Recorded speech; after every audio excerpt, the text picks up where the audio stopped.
Trapped beneath a fallen tree in a rocky Arizona ravine, she screamed, and what happened next would change both their lives. The scream came again, thinner this time, swallowed fast by red stone walls that gave nothing back but silence. A riderless horse burst past on the rim of the ravine above, wild-eyed stirrups slapping empty against its flanks, and any sensible man crossing the Whetstone Mountains alone that spring would have taken the frightened animal as warning enough to turn the other way. Levi Calloway was not that kind of sensible. 31 years old, driving a small string of horses south toward Cottonwood Bend.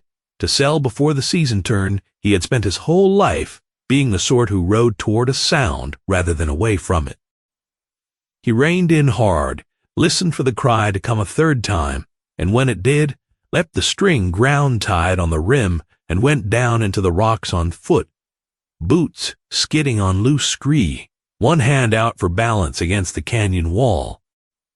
What waited at the bottom was a young Apache woman, pinned from the waist, down beneath a fallen cottonwood, her horse having lost its footing on the same loose stone and thrown her hard into the very deadfall it had been trying to clear. Dust caked the side of her face where she had fought and failed to drag herself free. Her dark eyes came up sharp and furious, rather than pleading, the look of someone who expected the worst from a stranger and meant to meet it, fighting not weeping. Levi didn't ask her name. He didn't ask what had happened, or who she was, or what business a lone rider had this deep into Chiricahua Apache country. He dropped to his knees in the loose rock beside her and started working, testing the angle of the trunk, judging what could be levered and what had to be cut clean through. The ravine itself seemed to work against him from the first minute. Loose scree shifted underfoot every time he shifted his weight to get better purchase on the trunk, and twice a fresh slide of pebbles came down from above and forced him to stop and steady himself before he could go on. The cottonwood had fallen at an angle that pinned her legs, but left her torso free, which he understood, once he'd caught his breath enough to think clearly, was the only reason she was still conscious and arguing with him in a language he couldn't understand, rather than lying still beneath the whole crushing weight of it. He worked fast and he worked careful in equal measure, because a man in too much of a hurry could bring the rest of the deadfall down on top of her just as easily as free her from it, and slow was the only speed that wouldn't risk making things worse. It took the better part of 2 hours. He hacked through the thickest branches with the hand axe from his saddle roll until his palms split and bled inside his gloves. He packed loose stone under the trunk, inch by inch, building himself leverage the same patient way he'd once seen his own father coax a stuck wagon wheel free of a Texas mudhole. He braced his boots wide, set his whole back and shoulders against a dead weight of cottonwood that did not want to move, and heaved until his vision swam at the edges, and still the log held. He rested only long enough to catch his breath, then went at it again, and the third time the trunk finally groaned sideways far enough that she could drag her legs clear of it. She didn't cry out when she moved them. She only lay still a long moment, breath ragged and shaking, testing whether anything underneath had broken before she let him help her sit up against the rock. Levi uncorked his canteen and held it out at arm's length, palm turned up, an offer rather than a demand. She drank slow and careful, watching him over the rim of it the whole time, the wary drinking of someone who had learned young not to trust easy comfort. When she finally lowered the canteen, a small exhausted smile changed her whole face. "Diani," she managed, her voice rough with dust and screaming. "My name is Diani." Levi barely had time to answer before the drum of hooves rolled down off the canyon rim above, 6 riders, then 8, bows already half drawn closing off the ravines, one easy way out.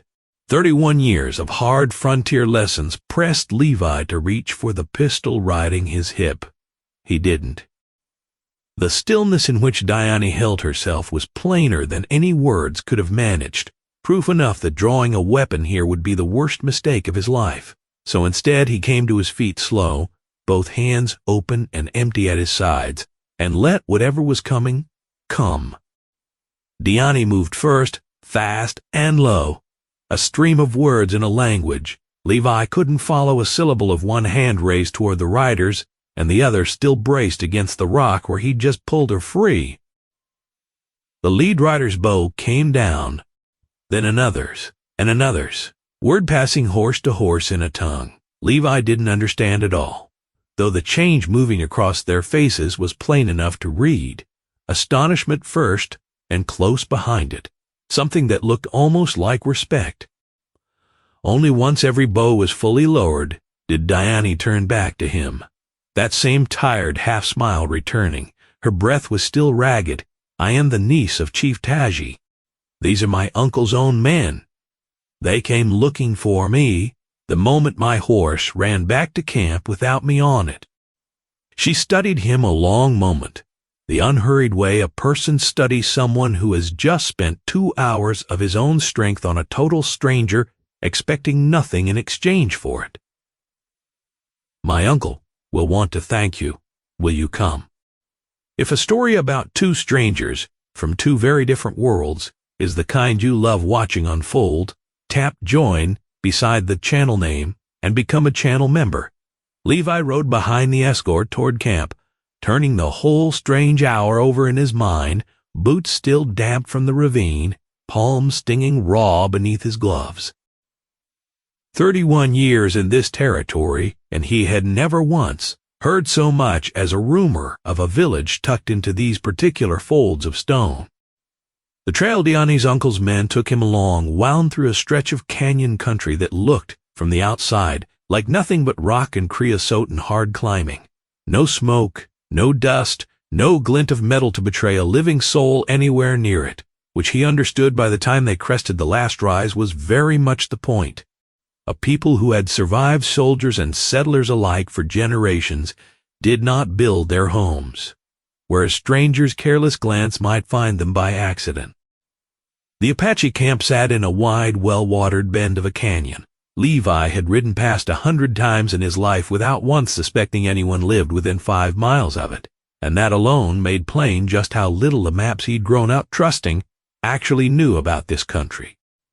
Wickiup stood in loose, unhurried rows beneath a stand of sycamores, brush and hide domes catching the late sun in warm gold streaks, cook fires threading smoke straight up into an evening gone perfectly still. Children stopped a game of chase to stare at the tall stranger leading his string of horses in behind Diani's escort. Dogs circled him twice before deciding, on their own authority, that he wasn't worth barking at further.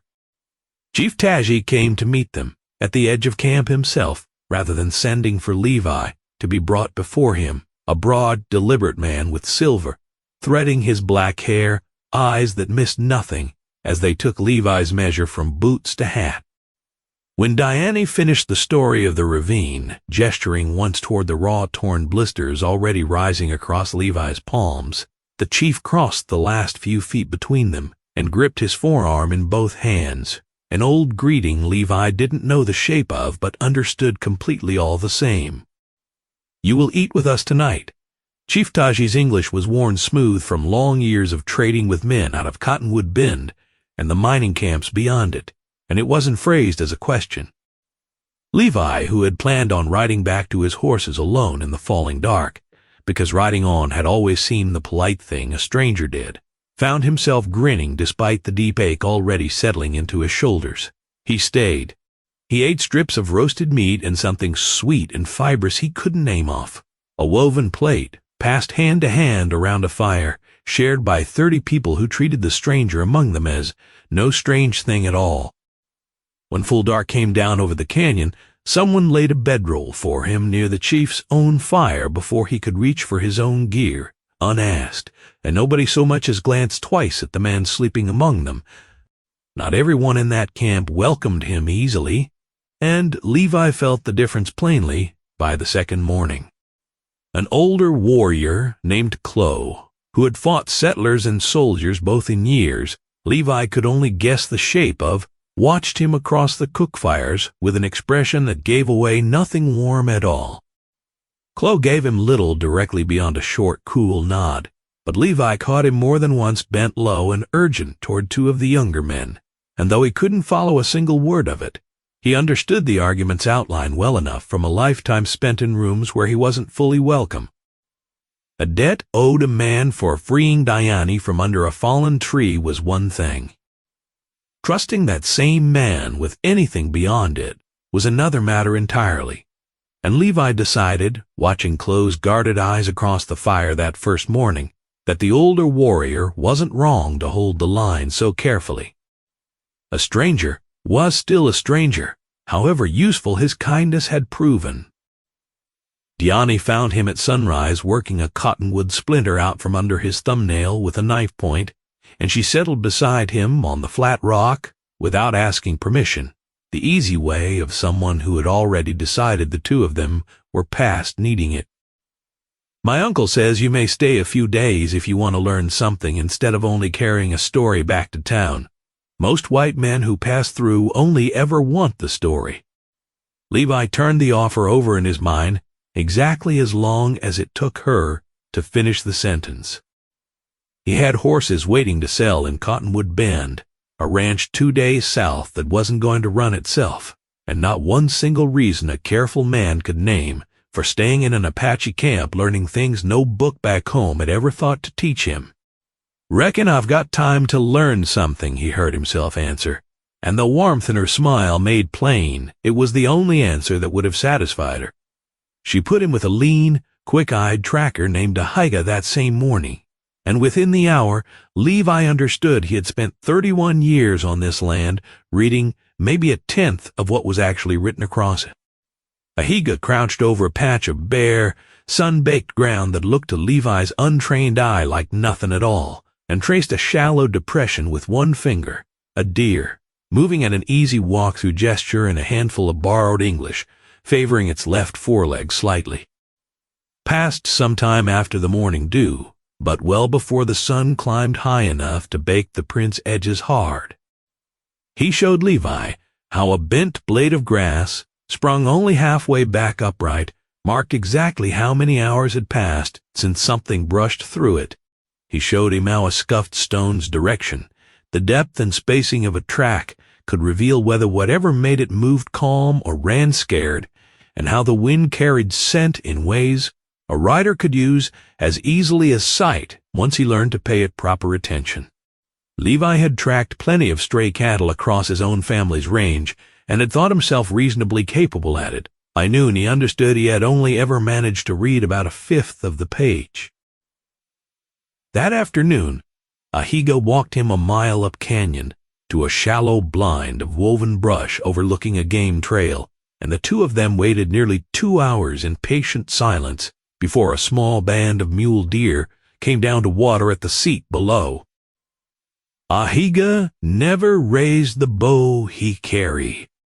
He only watched and let Levi watch beside him until the deer had drunk their fill and moved on unbothered, and only then, in his slow, careful English, did he lay out the reason why. A hunter who took only what his people needed that season left the herd stronger for the next one. The same lesson his own father had taught him at this same blind years before. Levi thought of the wide, careless cattle drives back home, herds pushed hard for a single season's profit, with barely a thought spared for the next, and kept his own thoughts to himself, only nodding, turning the lesson over slow in his mind the whole walk back down to camp. On the third evening, an elder named Sihi took Diane and 2 younger women out toward a stand of agave on the sun-facing slope above camp, and Diane waved Levi along without asking whether he wanted to come, which by then he understood was simply how invitations worked here. Sihi showed him the deep, stone-lined pit where agave hearts had roasted 3 full days and nights under packed earth and coals until the tough spined plant turned sweet and fibrous enough to eat, the same slow method her own grandmother had used and her grandmother before that one. She pulled a yucca plant free by its roots with practiced ease and showed him how to pound the fibrous root into a lather that worked better on hair and hide alike than anything sold off a shelf in the Cottonwood Bend Mercantile. Then split the tough outer leaves into cordage strong enough to lash a shelter frame. or weave into sandals that would outlast a hard season of walking. Beside her, a young mother worked a length of soft-tanned hide over a slender wooden frame, building a cradle board for the infant, sleeping against her back, her hands moving through a pattern so old and so practiced, she never once glanced down to check her own work. Say he worked the yucca fiber between her weathered hands the entire time, unhurried, her words carrying no unkindness at all when at last they came. You settlers dig up the ground looking for gold, and we have always found everything we truly needed already growing on top of it. Levi turned the coarse fiber over in his own clumsy hands and found he had no honest argument left to offer against that at all. The fourth evening, the whole camp gathered around the central fire the way it had every clear night since Levi's arrival, but this night carried a different weight to it, an anticipation he could feel in the way the children settled early, and the older men leaned forward off their heels. An elder Levi hadn't yet met, a small, straight-backed woman, introduced simply as Diani's grandmother, began a low, rhythmic cadence that needed no translation to carry its own gravity across the circle. Diani leaned close, translating the gist of it under her breath. A story of the stars scattered overhead, each cluster carrying its own name and its own old lesson. One group of them remembered as a line of sisters who had once crossed this very desert on foot, walking until the sky itself lifted them up, rather than let them be taken. The fire popped and settled. Nobody hurried to telling. Levi found himself leaning forward with the rest of the circle, caught by a story that had nothing at all to do with him and everything to do with the country. He'd spent his whole life riding across without ever once wondering what it remembered. Afterward, sitting a little apart from the fire while the camp settled toward sleep, Diani explained that a story like her grandmother's wasn't only entertainment for a long evening. It was how the old lessons got carried forward without ever being written down. Courage and refusal, and the cost of choosing your own path against what everyone around you expected. Diani traced a finger absently through the dust between them. We don't write things on paper the way your people do. We write them into the sky, and into the rock, and into children who grow up hearing it passed down the same way 100 times before they're old enough to understand why it matters. Levi thought of his own upbringing, sparse on story and long on chores, and felt for the first time and longer than he could remember something close to envy. On the fifth evening, Diani led him alone up a narrow side canyon where a spring ran clear and cold over red stone worn smooth by more centuries than either of them could rightly guess at. The canyon had a name, one that meant roughly the place where the sisters wept, after 2 sisters generations back, who had sheltered there through a hard winter and lived only because that spring never once ran dry, not even in the driest years anyone still living could remember. Every wash and rise of stone in this country carried a story like it, names layered over names going back further than counting, so that a person walking this land wasn't only crossing rock and dust, but walking straight through the accumulated memory of everyone who had ever needed that particular shade. That particular hard-won path across the stone, Diani watched the last light fade, gold, and then rose across the canyon wall above them. You've spent your whole life fighting this land. We've spent generations learning from it instead. Levi laughed, low and honest. Reckon I've still got plenty left to learn then. Diani looked at him a long moment in the fading light, weighing something behind her dark eyes. Levi couldn't quite name yet. You need a woman like me. He'd climbed straight up Levi's neck into his face before he could stop it. To keep me out of trouble, she laughed outright, the sound of it carrying warm off the canyon walls. To remind you that strength was never only about carrying a rifle, it's knowing when to trust something you can't fully explain yet. She meant it. Plain, without a trace of flirtation, dressing it up, and somehow that plainness landed on Levi harder than any coy remark ever could have managed.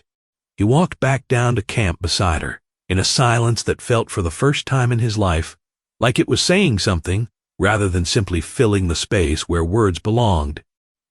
On the 6th day, with rain threatening low over the mountains and the whole camp's usual outdoor work moved under cover, Diane sat him down beside her at a half-finished burden basket and tried, with visibly strained patience, to teach him the coil and stitch technique her own hands had known since before she could properly walk.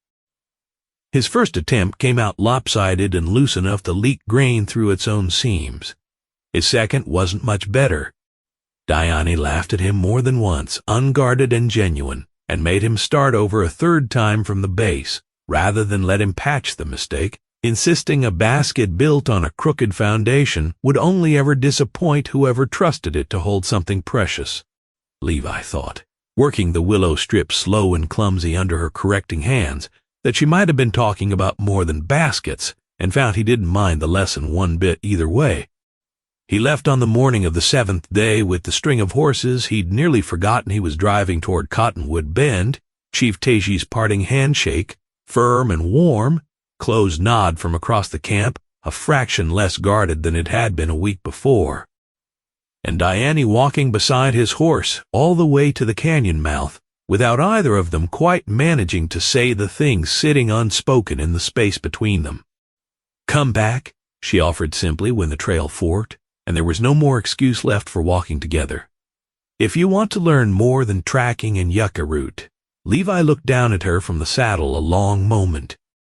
"I expect I will," he managed, and meant it more fully than he'd meant almost anything in a good long while. Real stories like this one, built on kindness first and everything else after, are why this channel exists. If you want more of them, become a channel member, tap join, beside the channel name, saying. He came back within the month, and then again before the next one had fully turned, and it wasn't long before the ride north to Chief Taji's canyon became less an occasional detour and more simply a fixed part of the shape of Levi's life.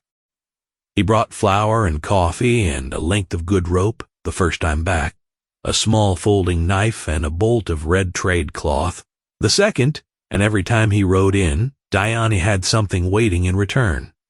A woven burden basket, deer-hide tanned soft as cloth, a jar of mesquite bean syrup that Levi's own late mother would have traded her best laying hens for, had she lived to taste it. The Apache brought blankets and leatherwork and dried herbs down to the Cottonwood Bend mercantile now and again, too, when the season allowed the trip, and slowly, almost without either side, quite deciding to let it happen, an easy commerce grew up between the camp and the town that had never once existed there before Levi rode down into that ravine. One visit fell during the hard rains of late summer, the wash running high and brown and the whole canyon smelling of wet creosote and turned earth, and Levi arrived, soaked through to the skin, only to find the camp had already strung a dry shelter for his horses before he'd so much as dismounted.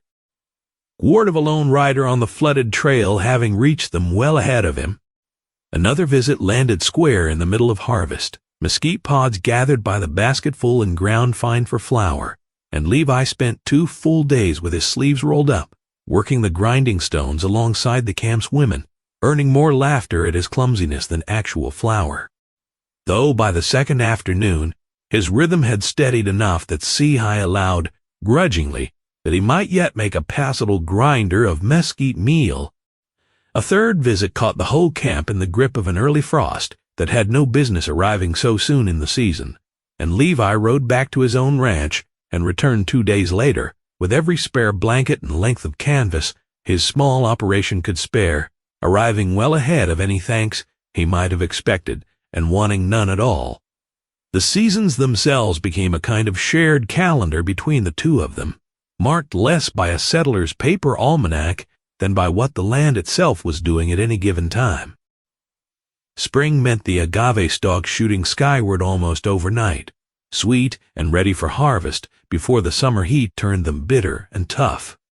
Early summer meant the mesquite pods ripening heavy and gold along the wash, and the whole camp turning out together to gather them before javelina and deer could strip the branches bare first.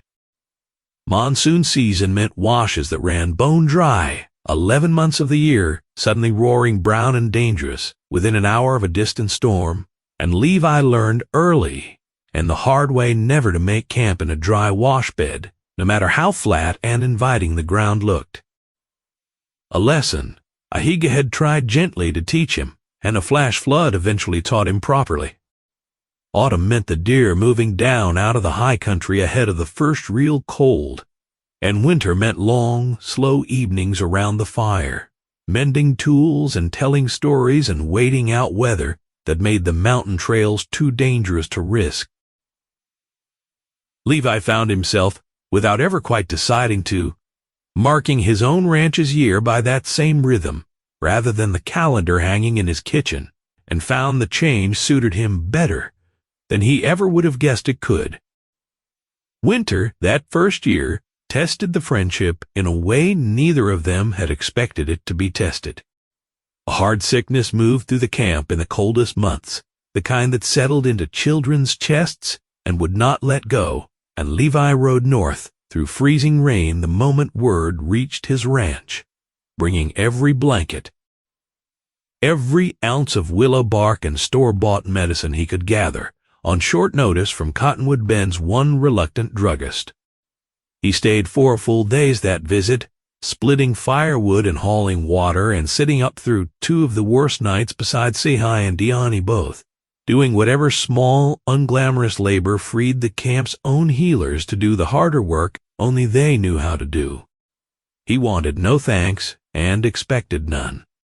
It was that visit, more than any single kind word exchanged before or after it, that finally settled whatever doubt Chloe had been carrying about the settler who kept riding north for reasons that had nothing to do with profit.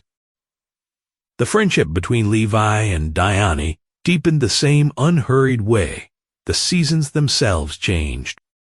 He taught her, in exchange for everything she had shown him, how to read the brand marks scarred into a stray steer's hide, and how to gentle a spooked colt without ever once raising a hand to it. Patience traded plain for patience. She taught him which plants along the wash could break a fever, and which could kill a careless man just as fast, which bird calls meant rain rolling down off the mountains within the hour, and which meant nothing worth minding at all. They argued more than once about small things that mattered a great deal in the moment, and nothing at all a week later, whose way of reading a coming storm was more reliable, whose people held the better claim to knowing this particular stretch of desert, and Levi came to understand, turning those small arguments over on the long rides home, that he had never once in his whole life enjoyed being wrong about something quite so much as he enjoyed being wrong in front of Diani. Somewhere in the second summer, without either of them quite marking the exact day it started, Diani began teaching him words rather than only lessons. The name for the mountain that guarded the canyon's mouth, the word for the particular gray-gold light that fell across the desert in the hour before full dark, the word her people used for a debt that could never fully be repaid, and so was better simply carried forward as gratitude instead. Levi butchered every one of them at first, his tongue clumsy around sounds his own upbringing had never trained it to make, and Diani corrected him each time with a patience that never once curdled into mockery, though she laughed plenty along the way. He taught her, in trade, a handful of the rougher cattleman's English he'd grown up with, words no proper schoolteacher would have approved of, and delighted openly in how quickly and precisely she learned to use them at exactly the moments that would fluster him most. It became, without either of them naming it so plainly, its own private language built from both their worlds at once, spoken nowhere else and understood by no one else, and Levi came to think of it, turning the thought over on his long rides home, as about as close to a promise as 2 careful people could make without yet putting the word to it out loud. It was on an evening in early autumn, the 2 of them settled on the flat rock above the same spring, where she'd first named the thing he needed a woman like her for, that Levi finally gave voice to what he'd been carrying unspoken for the better part of a year. He didn't dress it up with a speech. He simply reached over, slow and certain, the same way he'd once reached for the branches, pinning her beneath that fallen tree. "I've been riding 2 days each way to bring you flour and rope. We both know a man doesn't do that for flour and rope." Diani didn't pull her hand back. She turned it over instead, so their palms met properly, and studied their two joined hands a long, quiet moment before lifting her eyes to his.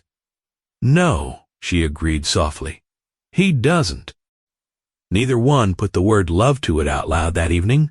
Not yet, but neither needed to. It had already settled into the space between their joined hands, plain and undeniable as the spring running cold beside them. Diani came south to Levi's own ranch for the first time that same spring, riding in beside him openly in broad daylight, rather than meeting only in the canyon where no settler eyes could find them, and Levi understood, watching her take in the modest house and the leaning barn and the dry stretch of range he'd built up alone across 3 lonely years. That she had chosen, deliberately, to be seen. She walked his fence lines with him and named plants along the wash he'd ridden past 1,000 times, without ever once learning what they were called or what they were good for. She met his nearest neighbors, the Hendricks family 2 miles east, and old Ruth Hendricks, who had buried a husband and outlived 2 hard winters alone on that same stretch of range, took one long look at Diani's steady hands and her level, unflinching gaze, and pronounced her, within the hour, entirely too sensible a woman to be wasted on a man as stubborn as Levi Calloway. Not every neighbor along that road proved half so welcoming.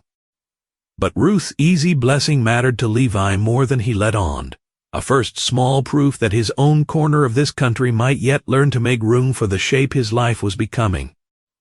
Not everyone watching this friendship grow into something more was glad to see it. Back in Cottonwood Bend, a shopkeeper named Otis Pruitt had never once had a kind word for Apache trade, even the trade that filled his own till, and he made a point of grumbling so loud half the mercantile heard him whenever Levi came through with goods bound for the canyon. "Man's got no business playing at being one of them," he groused to anyone who'd stand still long enough to listen. Arms crossed hard over his apron, a few ranchers around town took up the same tune, exactly as Pruitt had hoped they would. One refused Levi's hand outright at the feed store. An old riding acquaintance crossed the street rather than pass close by him. Word came back more than once, second-hand and stinging, that certain families had taken to calling him an Apache lover behind his back. The words plainly meant to shame a grown man out of his own choices. Levi heard every bit of it and kept right on riding north to the canyon exactly as often as he always had, because he decided somewhere along the way that a man who let a shopkeeper's narrow opinions steer his life had never truly been free to begin with. Diani carried her own weight of quiet disapproval, too, though she rarely let it show plainly.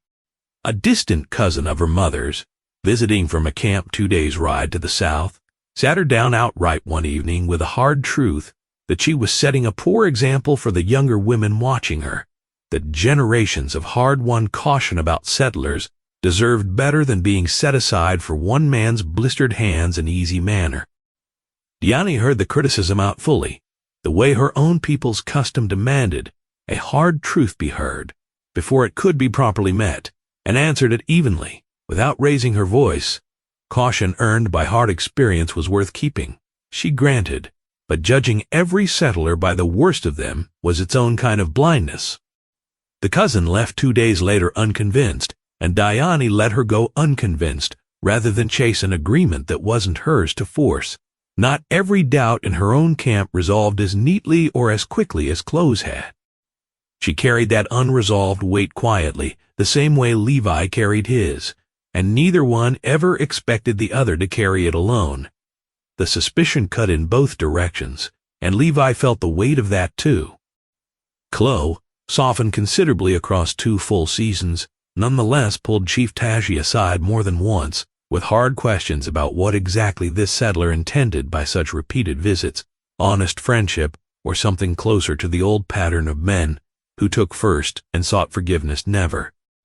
Chief Taji met each hard question the same patient way every time by pointing to what Levi had actually done across those 2 seasons rather than what he might someday decide to do instead.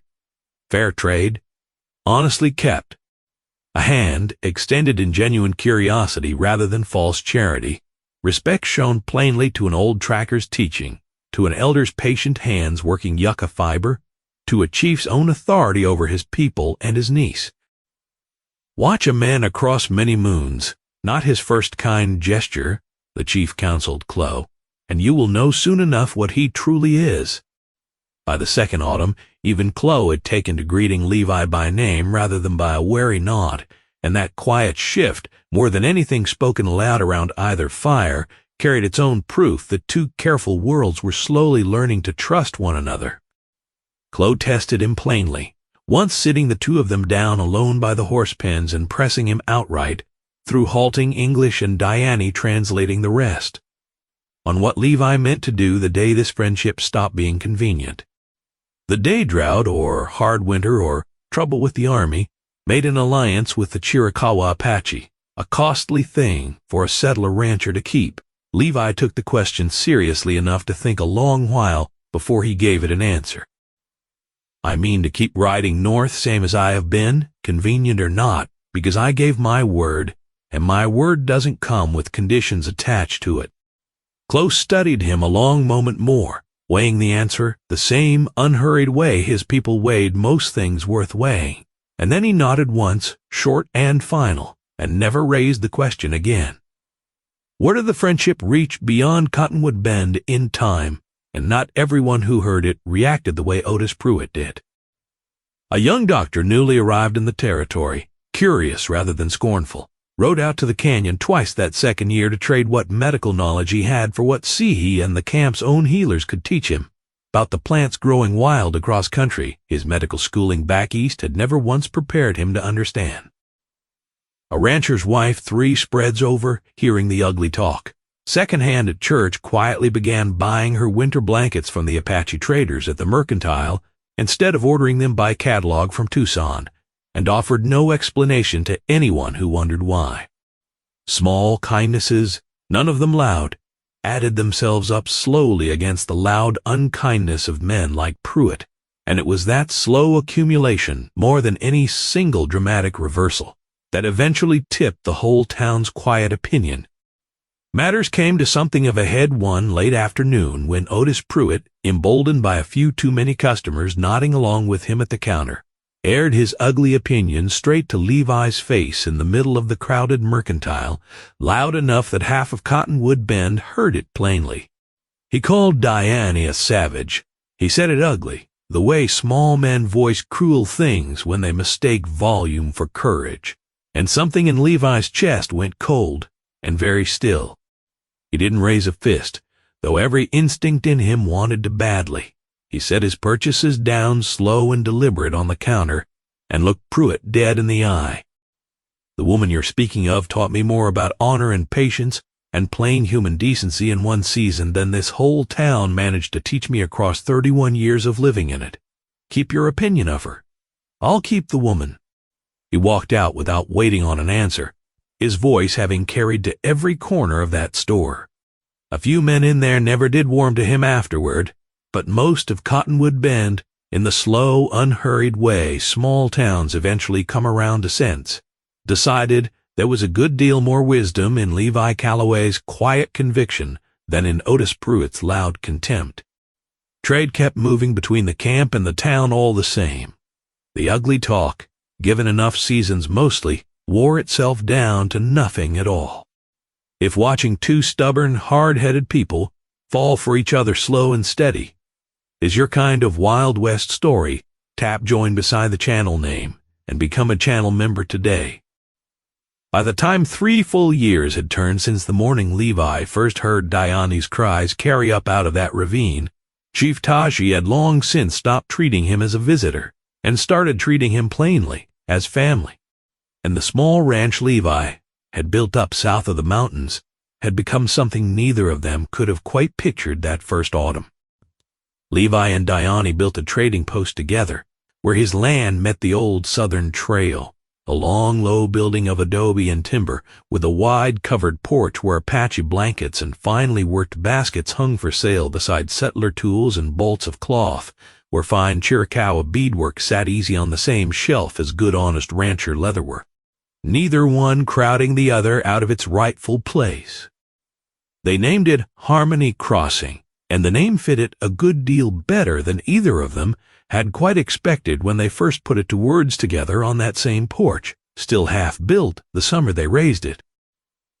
Raising, it had been its own small proof of everything the two of them had been building toward Bree. Levi's neighbors came out with lumber in their own two hands, Ruth Hendricks chief among them, and Chief Taji sent a dozen of his own strongest men down from the canyon to set the heavy roof beams and lay the adobe walls thick enough to hold cool through the worst of a desert summer. Ahiga's father taught two of Levi's ranch hands how to properly cure the leather they'd be selling off the shelves before the first season was out. Sehi walked the finished porch on opening day and ran one weathered hand along a roof beam some Apache stranger's labor had helped set in place. Her look toward Diane needed no translation at all, the look of a woman who had lived long enough now to see something she had once thought impossible standing solid in front of her. Travelers making their way through southeastern Arizona in the years that followed learned to stop at Harmony Crossing, not only for supplies, but for the plain sight of it, Apache families and settler families trading goods and gossip and easy laughter side by side across the same wide porch.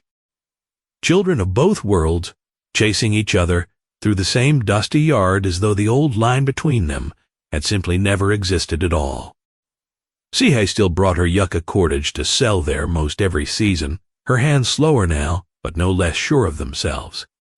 Ahiga's own son had grown into as fine a tracker as his father had ever been, and taught what he knew to any curious settler boy who thought to ask him properly and respectfully. Chloe, gray through the hair now, and long past his old wariness, could often be found on that same porch of an evening trading old stories with ranchers who'd once crossed the street rather than walk near Levi at all, and not one soul left in the county thought that particular friendship worth remarking on anymore. On a typical market morning at Harmony Crossing, the porch filled with a rhythm neither settler custom nor Apache custom could have produced entirely on its own. Ranch wives haggled cheerfully over the price of a fine woven basket while their children traded marbles and dares with Apache boys who'd ridden down from the canyon with their father's trade goods. A cavalry supply wagon might sit parked beside a string of pack horses loaded with hide and cordage, the soldiers and the Apache traders keeping a wary but perfectly workable truce across the yard between them. Diane kept the books for the Apache side of the trade herself, a skill she'd taught herself out of stubborn necessity in the post's first hard year, and more than one settler customer learned quickly enough that she drove a harder, fairer bargain than Levi ever managed on his own. Levi, for his part, had picked up enough of Diane's language by then to greet Apache customers properly in their own tongue, clumsy but sincere, and the effort earned him more goodwill across that porch than any amount of settler charm could have managed by itself. A pair of travelers resting their horses in the shade of the porch one warm afternoon wondered aloud to Levi, Ray just beginning to touch his own temples by then, Diane's hand resting easy and familiar in his, what exactly a man had to do to build a life as settled and as good as the one he plainly had. Levi considered the question a good long moment, the same unhurried way he considered most things worth answering honestly, and glanced over at Diane before he gave them any kind of answer at all. I got lucky enough once to pull a woman free from under a fallen tree, and smart enough, after that, to listen to every single word she's ever given me since.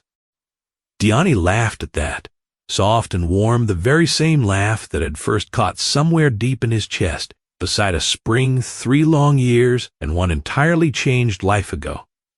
And neither one of them bothered explaining any further because the travelers, watching the two of them together on that porch, understood the whole of it plainly enough without another single word needing to pass between anyone.